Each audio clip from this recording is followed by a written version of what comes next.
Well, thank you for joining us here on this Tuesday, and we do want to be an encouragement, and I trust that you are encouraged in the Lord. It is so important for us to keep our eyes on Him and to be in that ongoing relationship so that we can see that the one who loves us and is fellowshipping with us is the one who is in control. If we look at mankind, if we look at what's going on, if we get obsessed with news, well, we're going to be discouraged because there are many, many things not going the way we want them to go. But we can trust that God is working.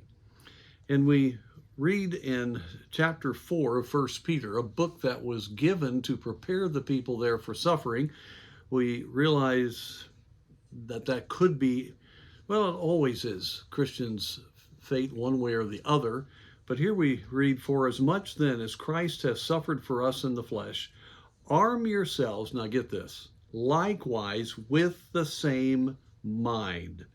For he that suffered in the flesh has ceased from sin, that he should no longer live the rest of his time in the flesh to the lusts of men, but to the will of God." One of the greatest treasures God can give us is suffering, especially when it's for Christ.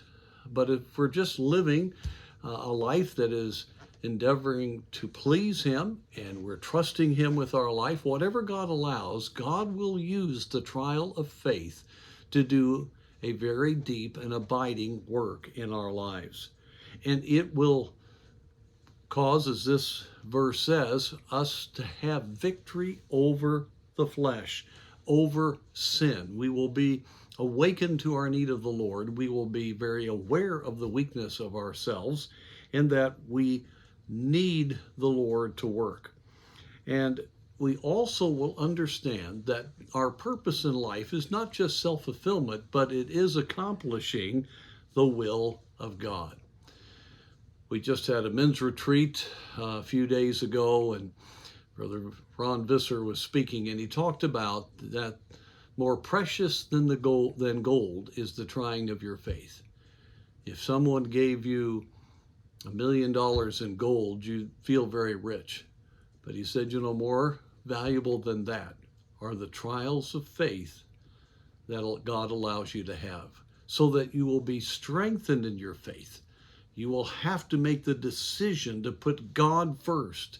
And that's when the grace of God moves in. That's when the power of God shows itself and the transforming work on our own mind and hearts will occur. So be encouraged today. I trust it'll go well. But if you do begin a trial of faith, stop and say, "Lord, thank you. This is more precious than gold. I'm going to be able to have greater victory than I've ever had. You're going to accomplish your purpose.